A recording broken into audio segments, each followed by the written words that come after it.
This is episode 104. The Ultimate Deck Podcast. Need a show about outdoor living? This is where it's at with your hosts, Shane Chapman and Way Loren. Thank you for tuning in. Now let the show begin. Yeah. The Ultimate Deck Podcast. Let's go. My favorite part of that intro, actually, Wade, is the way that he says your name. Yeah. He says it way cooler than anybody else says your name. I don't know. What's your business partner's name again? Wade Loren. This guy's like, though, and Wade Loren. Like, he really I like it a lot. He put some spice on it. He does put some spice on it. A little sass. And I'm not used, the spice in the fall kind of catches you off guard. It's nice, though. Warms you up in the belly. Pumpkin spice is all gone now. Yeah. End of the pumpkin season. Yeah, it's Christmas time. Now mint. Starbucks had their Christmas cups out yesterday. I have my Christmas lights up already. From last year. Nope. No, he put them up this year.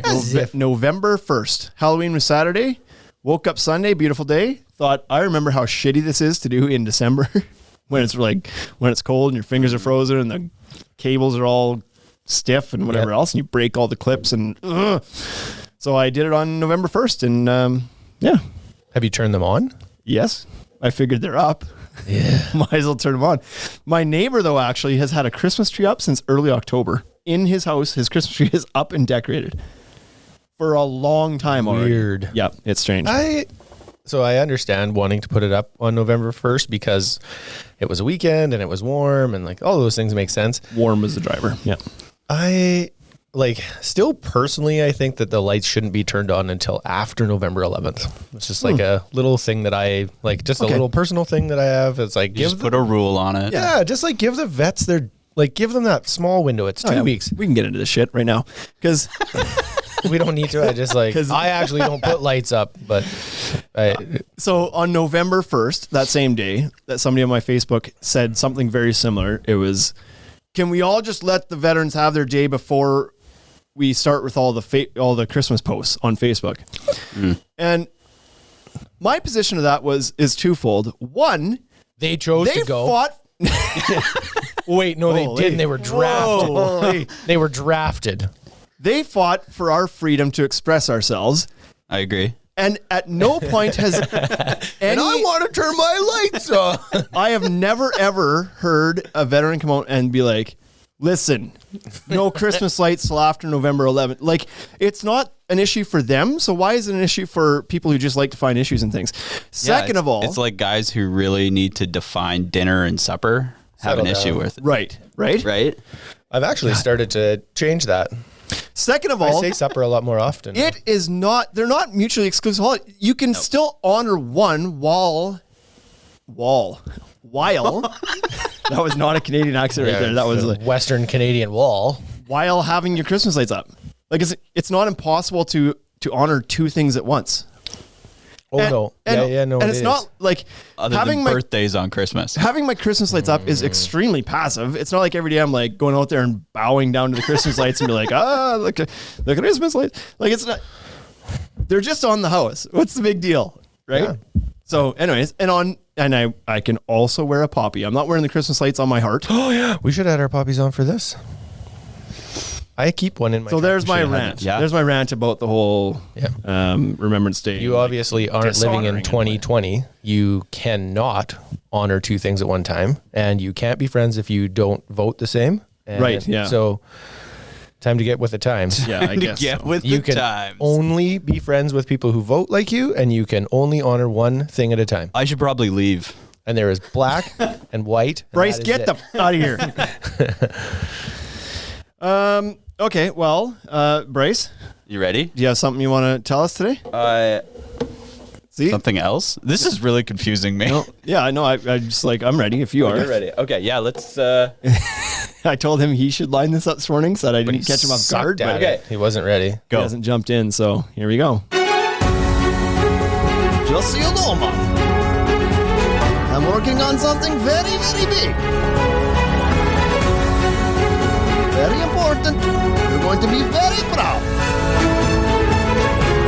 It's the worldly news. The worldly news for this week of November 7th. Or the end of November 1st. I don't know. Anyway, the worldly news. Bryce, what do you got for us today? Let's. Did you know that you spelt that wrong? Did I? You have the wordly news. Oh no! I put all that time into it. It's also fairly wordly. So Wordly It's news. wordly. I think this is appropriate. The fact that it says the wordly news. There's only 3 goddamn words in the title. Yeah, Bryce. How do you mess up 33% of them? Pretty easily.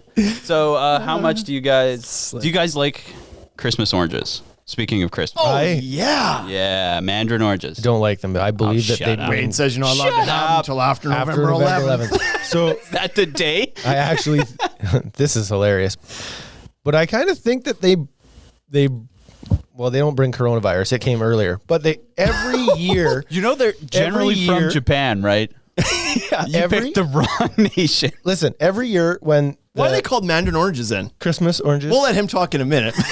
when the Christmas oranges come over, everybody gets sick around that time of year. It could be Christmas, it could be the fall, it could be snow, it could be a multiple things. But I think But you that- choose to blame the Christmas I blame the oranges. Christmas oranges, so I don't eat You a lot Grinch. of.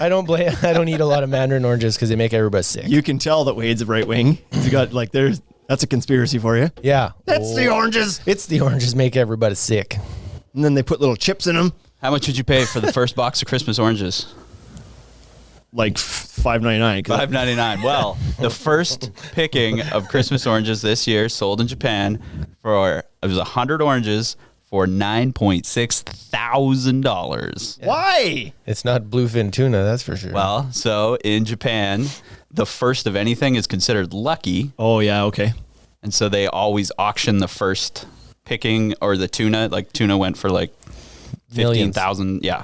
So a pound or something like Do that. you eat the oranges when it's the first lucky box that costs Yes. $9.6 thousand? You Yeah. do eat them. Yeah. You beat the living snot out of whoever is in your house so that you can get the first Exactly. It's $100 an orange. Yeah, it is $96 an orange. one. Maybe it tastes really good. Probably the same as the They come in this. $5.99. They come in this dope box. Oh well, the box itself that's worth at least a couple bucks there, bud. Right? You see it, Wade? No, I don't That's a see it solid properly. I box. even have the thing up. There. That's delayed. You got to look at Bryce's actual screen. I can't because Bryce has got his back to us today. He's blocking everything. Right. I don't know what this little protest is about. Him refusing. You know to what? face us today. It's so freaking weird. God, you guys. I brought the wrong I cord. feel like we need to show this on the Instagram how he's sitting today. Awkward as hell. This is a worldly news. is the worst world. What else you got? Expensive oranges and California fairgrounds are keeping weed free by using goats. that is smart. You know, we have a similar strategy here, but we just use Canadian geese, right? Our parks keep trimmed Unbelievable. with Canadian geese. Yeah. Yeah, they do actually. Absolutely, So they bad. do. You ever been to Willow Island or the other island in the lake there? They don't mow those. No, those they things don't. are kept golf green short by the geese. And fertilized. Yeah, I mean there's shit everywhere. Yes, that's what I'm So saying. bad. It's like take your choice, long grass or shit everywhere. I'll take the shit, please. So there's a herd of goats with a guardian donkey. Because you need a donkey yeah. to keep track of your goats. Yep. This is true. Hold on, say what? What's Yeah, so tell, I thought you might find this interesting. tell me the science. This is more interesting than the So goats you eating need the grass. you need a donkey keeps all the goats in line and protects the herd from predators. from coyotes or wolves or something. Yeah, Donkeys are vicious, man. donkeys. Yeah, that's the only purpose they serve. I'm So pretty is this is this No, an actual and, thing? and Sherpas really like them because they walk stuff up to the top of the mountain with sure. Yeah, they're donkeys. pack horses, right? Yeah. So every goat farmer has a donkey in his herd. Is that a Yeah, if they're thing? grazing, open field grazing. only if they're grazing goats? Yeah, grazing goats. You ever seen those fainting goats? Those are pretty good. Once they want one. scream. Those are amazing. You scare them and they drop. It's just like And they just flop onto their back legs, stiff in the air. They're we out should for get like a one for minute. the shop.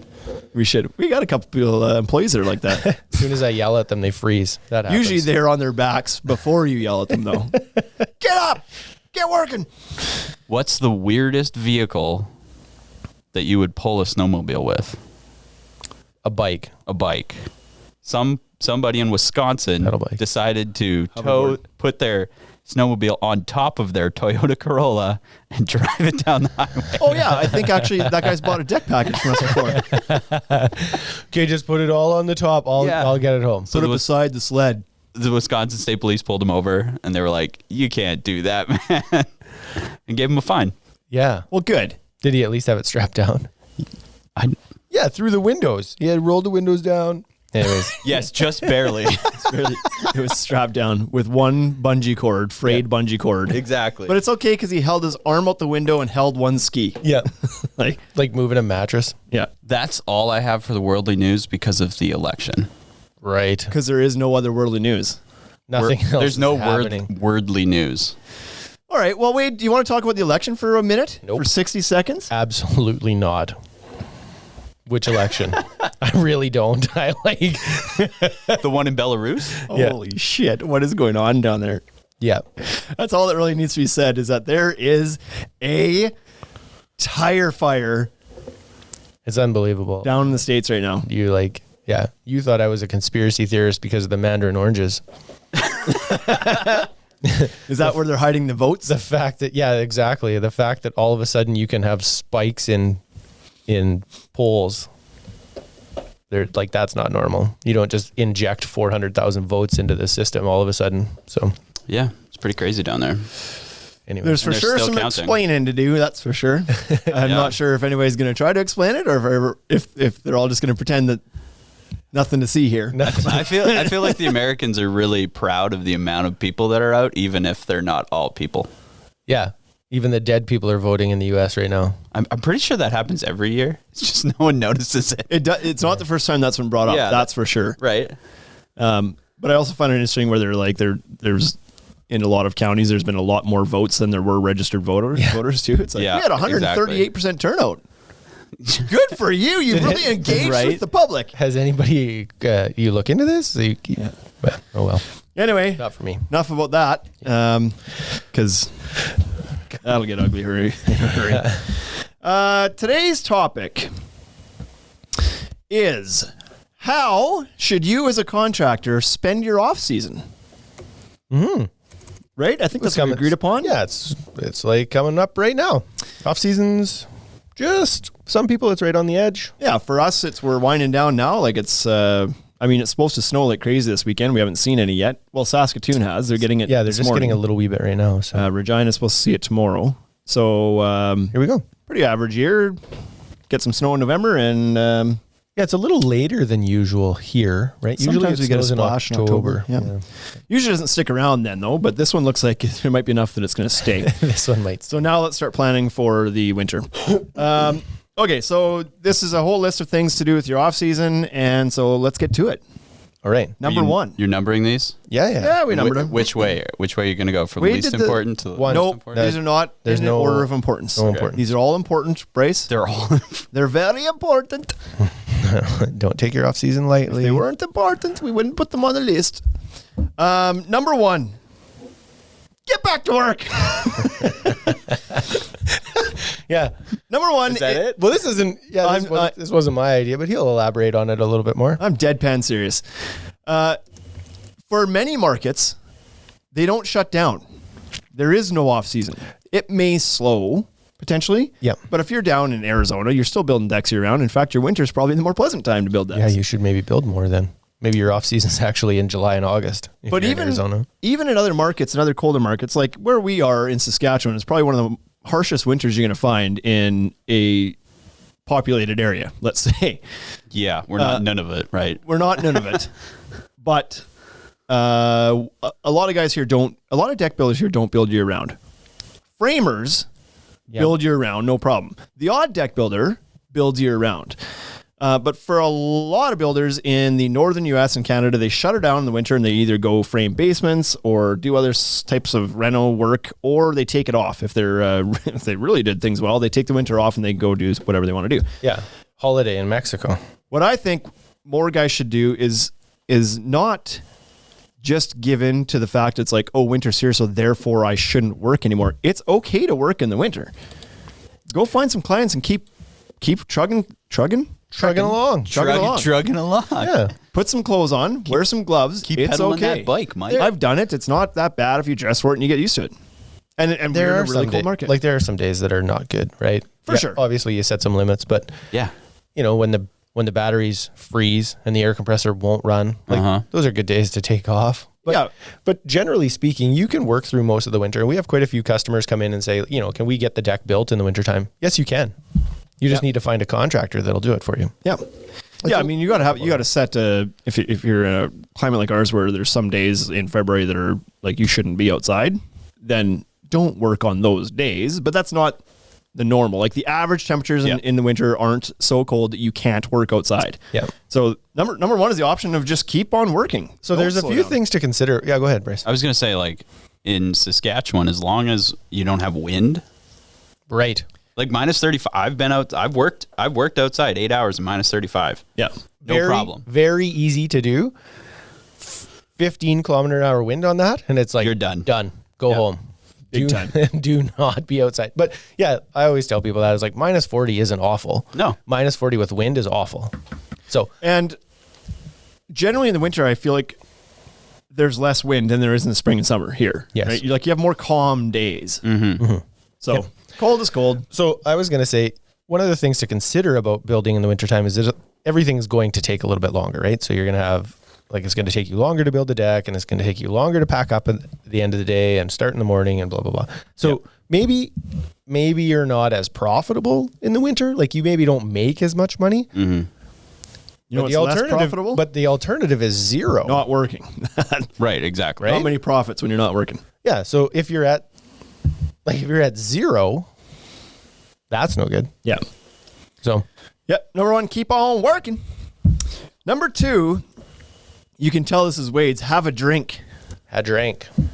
And I think where you're going with this is have a break. Just something. The summers are usually for deck builders are incredibly hectic, especially this year. Yeah. You're flying by the seat of your pants the whole summer. You don't have 2 seconds to sit down and have a drink and take a break. Yeah. You're just trying to make hay while the sun shines and get this all, cash in while you can and keep people happy because people in the summer, they want their shit done. And so you're working overtime, you're stressing yourself out. When the season comes to an end, maybe just take some time to chill out for a minute. Take a vacation. On a normal year.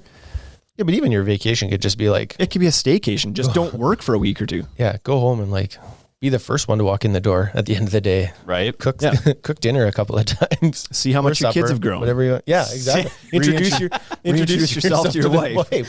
Hi, my name's Shane and I live here. It's a new relationship every year, right? Remember we met that time? We met back in March, I think it was, in the driveway. You don't remember? Okay. Well, anyway. Number three. Precision Construction wants to comment about the weather. Yeah. God, he's just all the time. So Chad. Come on, Scott. Get this guy a microphone. Precision Construction says working in single digits Fahrenheit is better than working in triple digits. Absolutely. I completely agree with him. Yeah, if it's 109 out, that's tough to work in. If it's -4 out, it's not bad. And I don't care if we're talking Fahrenheit, Doesn't matter. So -4 Celsius just in the winter would be a hell of a nice day. Oh no problem. Some guys in Phoenix are like, what do you mean -4? Yeah, that's t-shirt weather. Fahrenheit. Yeah, exactly. But yeah, exactly. Some hot days are more draining on you than cold days. I always argue that you can dress for minus weather. You can dress for -4. You can't dress for 109. No, exactly. You can only take off so many layers of clothing. My fat is built in under the skin. I can't get to it. Just wearing nothing but your dong and your mask. Yeah. Right? Just 2 masks. I feel like away you just go. a 3-layer mask. Yeah. I feel like you're going to get more trouble for taking off clothes. Disposable mask over your schnoz and another one over your other schnoz. Get after it. So yeah, I agree. And New England Deck Pros also agrees. Says he'd definitely rather work in the cold than in the heat. Yeah. So yeah, there's no doubt about that. So keep on working. Back to number one. But number 3 is to call your accountant. It's hard, especially if you're a business owner who's a single crew operation, you're on the tools, whatever. It's hard to stay on top of your books the entire summer as well and keep your receipts in order and your whatever. It's time at this time to call your accountant and get that stuff worked out. So when it comes tax time, things are ready to go and there's no delays. And then you don't have to worry about stressing about it all freaking year. winter. Or the year Don't after wait that. for your accountant to call you. Or the Get year it after that. Get it ready and get it in there. Or the year after that. Yeah. As if I'm the only guy that's in the construction industry that paid 3 years of taxes at one time. It's called batching, so Lots. it's an efficiency way. Here's what I Listen, know. if I'm going to sit at the accountant for an hour, I'm going to do that once every 3 years. Exactly. Yeah. It's awful. It's the worst part. Yeah. But that also is good to do because getting your book sorted now gives you the appropriate data to make decisions Now. preparing for next year. Yeah, you need that information If for next you year. didn't make money this year because you weren't charging enough, or because you were burning fuel like it was free, Yeah. or because whatever, knowing that now makes it easier to kind of make those adjustments before you get into the next season. You're in like 2024 and you're like, oh, I really handled that poorly then. That was not good. I thought I was making more money than that. All that money I saved on not going to the accountant every year, though. Yeah. Ugh. Great news, you don't owe any taxes. Bad news, because you took 3 years of consecutive losses. But yay, right? You still owe me $1,500 for doing your taxes. Number 4, assess which jobs made you money and which ones you lost on. So rolling off the accountant part, have a look back at your books and be like, okay, because this is a common question that people ask all the time of other people. What do you charge for a job? How do I price out these jobs? Blah, blah, blah. Yeah. The only certain way for you to do that is to do it yourself and then analyze and adjust. There's this is one of the most common questions in these forums and on Instagram and on Facebook from inexperienced deck builders asking other people. And you just want to shout back, it doesn't matter what I charge. because there's so many variables at play that it really doesn't matter what somebody else charges. Because for a variety of reasons. Yeah. You're in a different market. The rates just may be different there. You might be working for higher or lesser clientele, not in quality of people. Yeah. No, this is the status thing. The lesser people thing. Right? In budgets. But I mean, what a high-end deck builder charges is going to be different than what a guy that throws a few decks together on the weekend is. So right, yeah. What do you charge? Well, $80 a square foot. Whoa, are you crazy? I only charge $8 a square foot. Yeah, you're both right. For your own circumstances, you might both be right. Yeah. The materials cost may be different. The products you're using may be different. One guy might charge a different price to do treated than he does to do Decorator's Voyage or AZEK Vintage or something. When you're working with higher end products, you probably charge more because your mistakes cost a lot more too. Yep. There is how big your crew is, how experienced your crew is, what you're paying your guys. Some guys pay their guys $15 an hour in their labor. Some guy pays their carpenters $35 an hour. So that's going to dictate your costs. Some guys have multiple crews. Some guys work out of a truck. Some guys like Simcoe work out a bike. Some guys some guys have lots of tools. Some guys don't. Like there's so many variables. There's such a difference in overhead. Some guys have a full showroom that they have to pay for too. Like there's such a difference in variables that it really doesn't matter. You need to figure out your own numbers.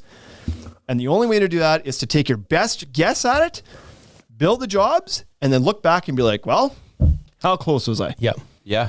But you have to look back. Have to look That's back. the important step. Yeah, Right. See, that's funny. And I think the most important step on that is to actually track when you're on the job. Like pay attention to that. Like track your hours. Write down how long you were there. Right. Don't just be like, I did that job. It took me about 4 days. Right. But did you go for a callback? Yeah. So it's just impossible keep to look back, right? Yeah. Keep a logbook. I was awful at this. I never kept a logbook.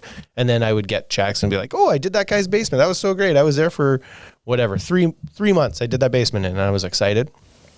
And then you actually start to look back and it's like, no, it turns out I was there for 4.5 months and I had 5 callbacks. And it's like, well, now if I actually break that out into an hourly, I didn't make even close to enough money. I mean, $7 an hour. Right? Right. But the check seemed sweet because it was 14 grand all of a sudden showed up one day. One check and you're like, that's so good because you hadn't had any before. But anyways, I didn't keep a logbook. I probably would now. I would certainly try to do it and just keep a better idea of what I was. Just keep track of things, right? Yeah, just like you lose things all the time, like your thumb.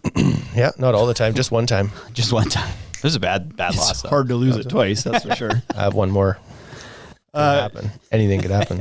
To scroll back on the points here, Quigley Cable Rail on the Instagram says, I agree with Wade on not being as productive in the winter. Also keep in mind, how productive are you going to be installing a kitchen that you haven't done in 9 months? Yeah. Like when you haven't done that kind of work for a bit, you're slow anyway. You're not, so you your Yeah, that's efficiency right. level being super experienced and you just crushed out 107 decks over the summer to do another one, but you move a little bit slower because it's colder out.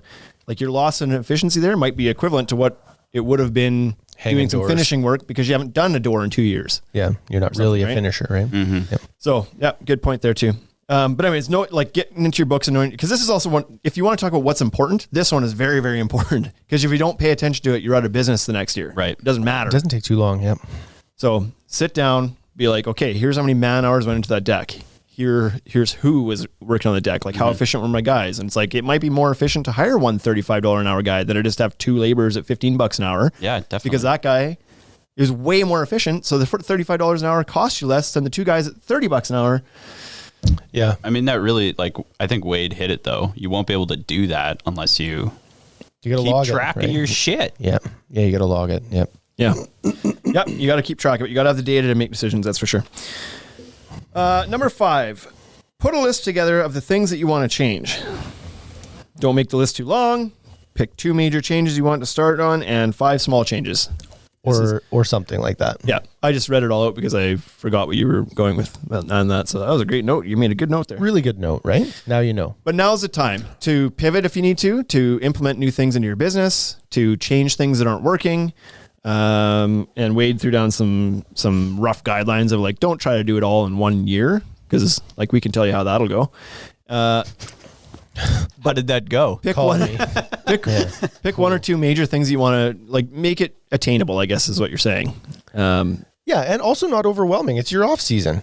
You don't need to be working flat out again. Yeah. Just trying to make some improvements. Like Yeah. pick a couple things that are just like, these 2 things are really important to me. I absolutely want to create a good log system this year. So like get that in place. Figure out where you're going to put that in your truck, how you're going to manage that, right? There's an acronym for setting goals that you can apply to, which my son is learning in school right now, the SMART acronym. If you are familiar with this, SMRT? Yeah. SMART.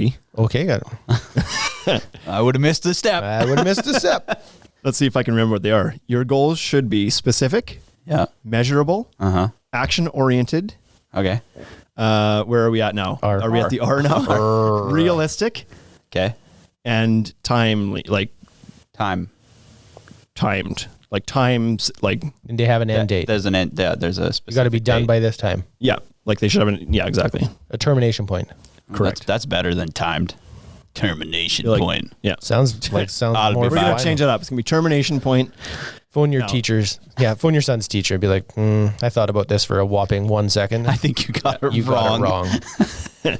So lay those goals out, This is why tackle you're a some of them, pick off a few that you know you can do this year and go crush it. Now's the time to do it. Yeah. Yep. Make a list. Shane loves lists. If you're not sure how to put them together, call him. But be specific. Specifics, I think, like the first one, and it's pretty important when making goals. Holy smokes, Wade. I don't know. You really crammed this next one into a small space here. I was writing and then ran out of room. That happens. Number 6, make a plan and set some targets for next year. So what do you got here? You got ad budget, repair So- budget, business expenses, Yeah, sales the targets. plan was like, what are you going to spend on advertising? Yeah. What are you going to spend on Create a budget. repairs? Sure. Create some budgets, right? Just put some lines in there. And then what was the other one? What did I put below that? You got sales targets, job counts, staff targets. Oh, yeah. Yep. So yeah, now's the time to kind of plan the stuff out ahead So of time so that you're not flying by the seat of your pants as much going into the following year, right? Yeah. Now you can sit back and think like, were my crew sizes efficient? Did having 3 guys on site make sense? Could I do it with 2 guys? Did I need to have a 4th guy? Yeah. And plan that out to be like, here's what I need for staffing going into this year. So you don't then get into June and gut react and be like, I just got to hire a rent, just fill the bodies and whatever, because that never works out real well. Nope. And also plan your budget. So what did I spend on fuel this year? Was I making multiple trips to the lumberyard that I maybe didn't need to make? Should I just order extra material and save those trips and save on fuel? Like, here's what I should be spending on fuel. What do I have to spend on advertising? How much revenue did I make this year? What chunk of my revenue is associated to wages? And is there a way to be more efficient with that? Like, just kind of budget that out. You don't need a super big explanation there. Just make a budget, I think, is the moral of that story. Yep. Also take into consideration maybe we're going to get to this. Yeah, we're going to get to it. So we'll leave it. Number 7, develop strategic partnerships. And so now's the time, because you have the time and the people you're going to talk to will have the time to want to talk to you and listen. Because if you call a landscaper in June and be like, hey, could we go out? He's gonna be like, no. I'm busy. Can we go for supper? Sure, yeah. How's 7 o'clock? Yeah, sounds good. 7 o'clock, January 14th. What we mean by this is align yourself with some other contractors for the most part, or designers, landscapers, people who are working in backyards, pool installers, hot tub places, even general renovation guys, because they might not do decks, but they're certainly getting asked about it. Like if somebody goes in and finishes a guy's basement or does his kitchen and those people need a deck, the first person they always ask is a guy that they were happy with before. Could you do decks too? No, I don't, but I know a guy. Yeah. Yep. So align yourself with these other businesses. Because also, if somebody comes to you and you're only a deck builder, and somebody comes to you and is like, I want to flip my whole backyard. It needs to be very consistent feel throughout it and whatever else. You're going to need a partner in that. They might want one person kind of overseeing the whole thing to make sure that everything vibes well or happens in the right order. So you might need a landscaper. You might have to call the guy and be like, hey, I need to finish a whole backyard. I'm doing the deck. Need you guys to come and do this. You might need an electrician.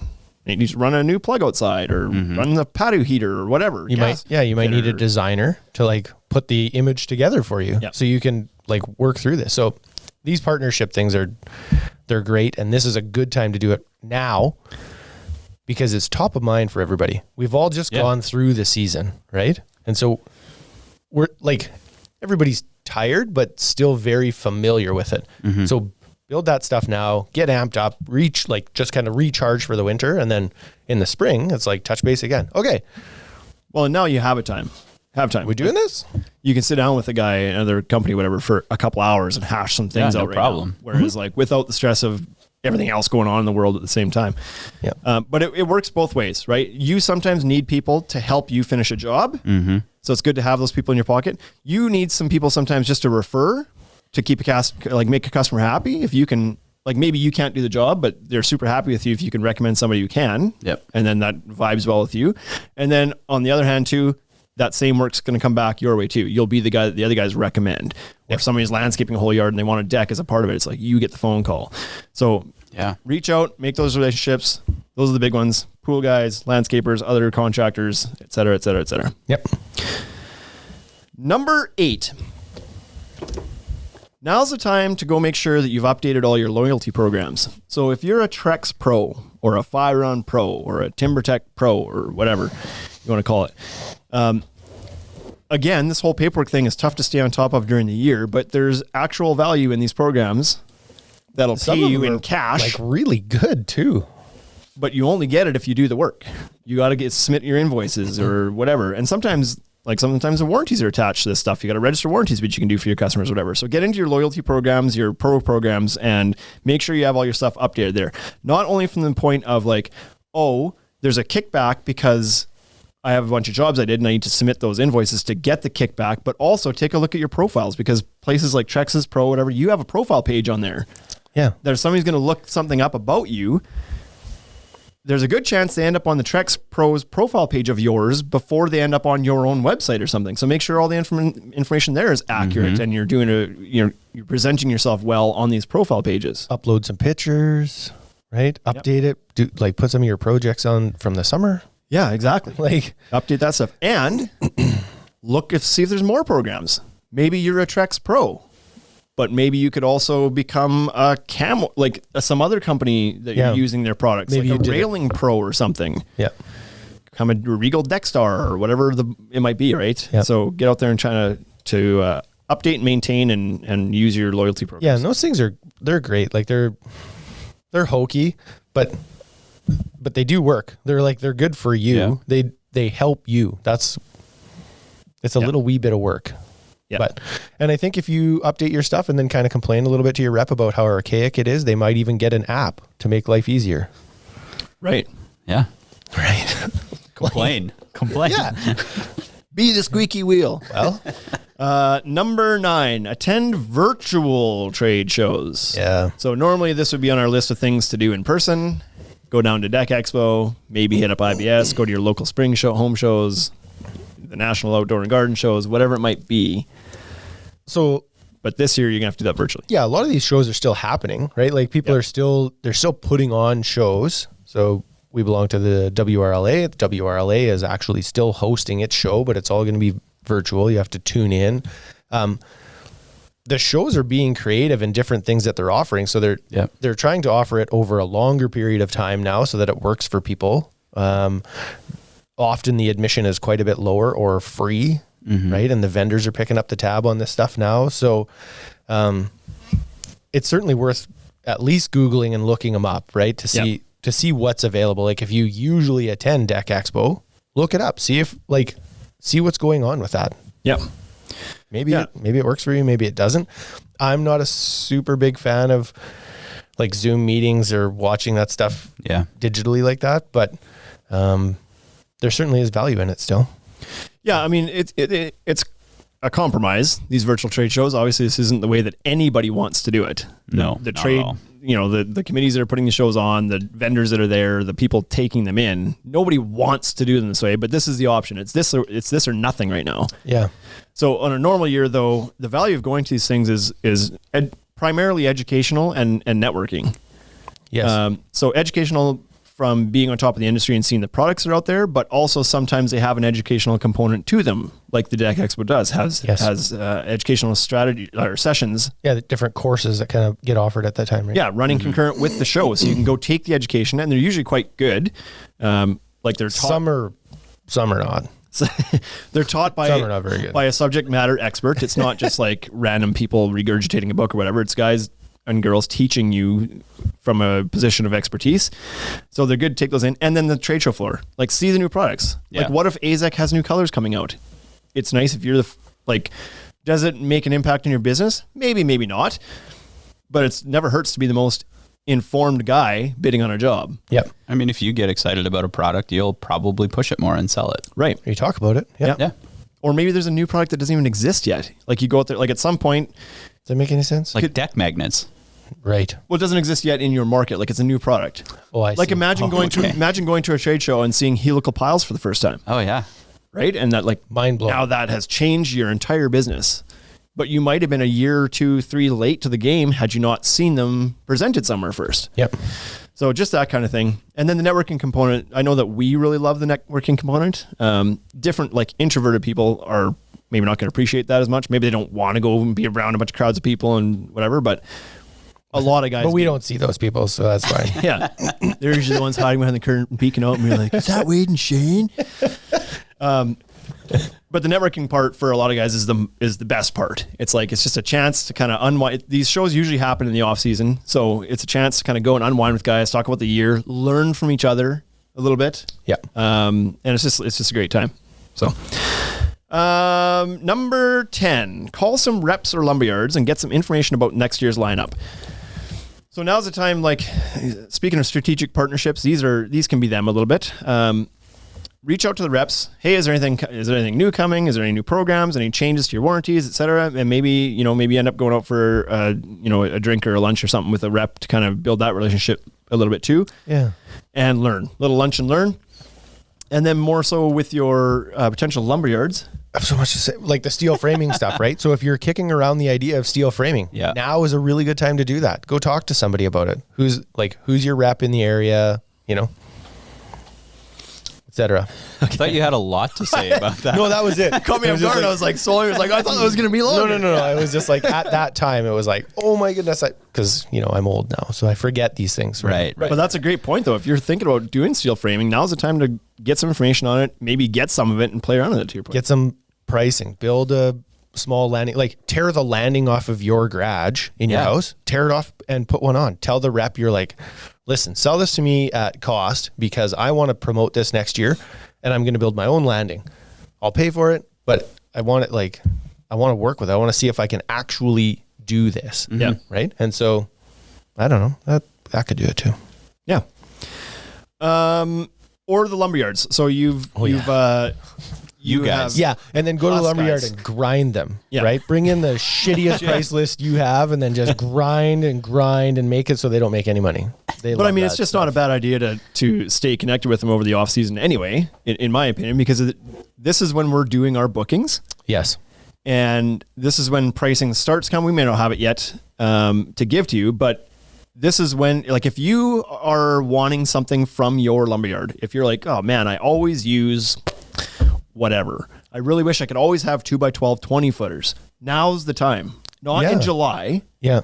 Because it may not even be that possible in July, depending on distribution and where it is, to even get it at that point. It might not even be possible at this point, but get that information into the lumberyard's hands so they can help you. Like a lot of our purchasing is done by January 1, we're mostly done buying.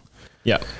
And so it's like, get in here, come talk to us. Tell us, you guys carry 2x10 10s. I don't need 10s. I need 20s. I need beam material. Yeah. I want LVLs for beams. Oh, okay. Well, I didn't know. You guys carry 4x4 8s and 10s, but not 9s. Like this is a real thing, but not 9s. We prefer to use 9s for these things, whatever, but we buy 10s from you because that's what you have. And it's like, oh, okay. Then we'll put 9s in. We can buy 9s.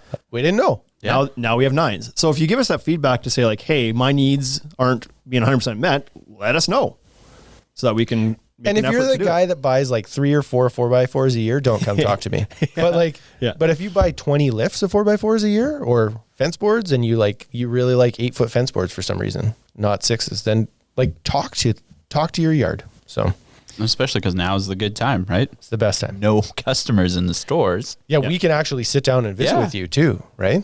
But go through that whole reason. Especially with lumber, because having a little insight into what's going to happen next year with lumber again, if we don't order it now and you come to us in May and say like, you know what, I'm actually, my fences, I found last year, my 6-foot fence boards, I actually I want them like 6'6", so I want longer fence. We're not going to be able to get them next year. Like if your orders aren't in for lumber this year, they've told us up front, like you're not going to be able to change much in the year, like maybe minor adjustments here and there, but don't think that you're going to like order 20 lifts of fence boards right now. And then in May decide that you should have ordered 40. Not going to happen. Not happening. Yeah, you get like 21 or 22. You might be able to get 1 or 2 more, but like it. at doubling your order, not going to happen. So if chat with your yards. Yep. Number 11. Now's the time to kind of do some cleanup. Shop cleanup, tool cleanup, vehicle cleanup, and some maintenance. Get your vehicles all oil changed, check your tires, do all the maintenance that's required on your vehicles, whether you have heavy equipment or just trucks and trailers. Now's the time to tune them all up, make sure they're in good shape for next year. Yeah, take your saws in, right? Get the sharpened blade. Get all the teeth sharpened up and take them apart. Yeah, clean the nailers. Like everybody has like framing nailers. Mm-hmm. Yeah, it's really good to take those in, take them apart, oil them up, clean them up, dust them all out. Yeah, oil them exactly. Yeah. Change it, like get new batteries. Test your batteries. Put on a good Taylor Swift song and get in the garage and go to it, right? Yeah. Is that what you do, Wade? Little T-swizzle. I used to go to a spin class every once in a while, and there was this guy by the name of Len that ran the class, and he loved Taylor Swift. It was that. So in a 45-minute spin class, you'd listen to 6 Taylor Swift songs. So, anyways. If they were the ones when she was just done a breakup, you might have only got 3 in. Right. They're long ballads. Sadness. Yeah. Anyways. Anybody that's on the Instagram, if you have any other points, items that you think you do during the winter, during your off season that you think would be valuable for other people and you're willing to share, please put them into the comments of the Instagram live here. I think next time we ask for info from the live audience, I think we should ask that like a couple of times. Start, middle, end. Give these guys a chance. Yeah, probably. Is there any other ones that you would like? You're now having read through the list live here that you're like, we probably should have included this in there. No. Are you guys going to do all this stuff? Or started? No, I'm kidding. We've started some of it. So yeah, I mean, there are things that. We've said this before when we give out these lists of what you should do. We're not claiming to be perfect in these regards. Like these are the things that you're capable of thinking of. You should be doing them, but you might not be executing on. So yeah, we're going to do a lot of these. We've actually got some time this winter because we're not opening a new store. Just kidding. We're opening all the markets. Everybody get ready for the show. It's going to be the greatest. Well, we'll have more time to do this kind of stuff ourselves too, right? Than we have in the past. We put these lists together because these are like we sit down and think about the things we want to do, right? And do I execute? Absolutely not. Like there's no chance we get all 11 or 12 items down. But we'll try. This list is more for contractors too, right? There's a lot of stuff in here that doesn't apply to us. Like there's not a whole, I mean, I guess the vehicle repair and stuff does, but like tool repair, we don't have a whole lot of that to do. Right. We don't have to go through that. Yeah, but we're not keeping trailers stocked or anything. Or that was actually part of that. It was supposed to be part of that was like restock your trailer. Like build out your trailer to be organized. It creates an efficiency for you and get it loaded up, get it stocked up, get your screws in there, your structural screws in there, your leg bolts, your whatever. Right? Everything's on your sale nail right strips. now. You got lots of cash, right? Loaded up. Yeah. The other thing I wanted to mention too on the one strategic partnership is we talked about maybe, I don't know if you wrote this in here somewhere, but the design service. So more and more people are doing, oh, you did. It's becoming more and more common for people to offer 3D visual designs to their customers. Some people do it on every bid. Some people do it just when the job's won, etc. However, we know firsthand how much effort and time that takes not only to learn the program, to even be able to capable of doing it, but then to actually do it when you get called. So let's say you've put the few weeks of learning the program in to even do it, but when somebody calls in June in the middle of your busiest season and says, hey, I want this super detailed 3D plan done up, that's going to take you 2 days of effort to do. You don't have time to do that, even if you know how. No. So, and then you also know, like you begrudgingly do it because you know for sure that you're going to have to do revisions. And it's like, yeah, it's 2 days plus whatever time it takes to like see it through to the end, right? You get all jaded. You're like, yeah, I'm going to do this. And then it's like by the third or fourth time somebody calls, you're like, why am I doing this? This is so awful. There's no chance I make enough money. But you've kept a log and you realize that you are. But you don't want to not offer the service because it helps your close rate so significantly. The guy who gives the design as part of his package, I would say, unless you do something to really bug that up, is probably going to win that job. If you get a bunch of other guys who are like, yeah, the job's going to cost $28,000 for what? For the deck, the stuff that I'm putting on. But like, what are you doing differently? Like the guy with the design says like, yep, this is going to cost $27,000 or 32. He can be more because you're showing them what they're getting, right? And then they can get it and visualize it. So where I'm going with this, so the time thing, we offer that service to contractors, and you don't have to be from here. We can do it from anywhere, and it's fairly simple. It can all be done online. You just email in the information we need, and we do the designs for you and deliver them back to you. And then you go to customers. We had some contractors. You've done some, right? You did some. Yeah, we were doing some remote right now, ones, and there's some contractors that have used it, and they're like they love it. And so we've got the option of doing them one by one or a subscription service. If you think you're going to be pumping out a lot of them, that you like, we're basically on call for you, and you send your stuff in, we do it. Designers send it back to you, and like you get to offer that service without all the time and money investment into the programs. And well, I think it's pretty darn good, Wade. So consider that the Wade's got to look at the logbooks. Consider that the pitch for that. And somebody just said here, you got to charge for it. Yes. So here's the thing. Not only is this a chance to increase your close rate significantly, increase your customer satisfaction significantly, but you can charge for this. And you can charge whatever you want. Like we charge obviously to do it for you. Yep. But there's no restriction on what you can charge the customer. So if I'm charging you $500, there's nothing stopping you from charging $1,000. So you can make money on it, or like however you want to do it. The financials of it is up to you, but there's a chance to make money, have a better chance at closing the job, and having better satisfaction from your customer. Like those are three pretty key things. Those are good points. They're pretty good points, right? They're good points. I think I'd buy in. From the Instagram, some more points. Quigley Cabriel says, take an educational class or two, catch up on your reading. I thought we kind of touched on it a little bit about, but maybe not in those exact words, but for sure, like, now's the time to do some learning. Get into the websites, look some stuff up. If you found that you constantly didn't know how to do something on the job last year and it slowed you down to kind of figure it out, or you have a way of doing something, but you're like, I find that I have to go back and do this every time a certain way. Ask around, research. Maybe there's a better or easier way to do it. Maybe he was talking about reading like Judy Blume books instead. Judy Blume. Nothing wrong with that. V.C. Andrews novels. Yeah. So, anyways, I think this is a pretty good list. Hopefully, people find some value in it. What do you guys think is the most important? Like, what's the one takeaway that you definitely should do off this list? Go to your account. You have to know your numbers. Yeah. So this is It's the worst one. The reason it's the worst one is because it makes you realize how shitty you are. No, for real. It's the worst one. It's the hardest one on your ego. Yeah. Because you think you're crushing it, or you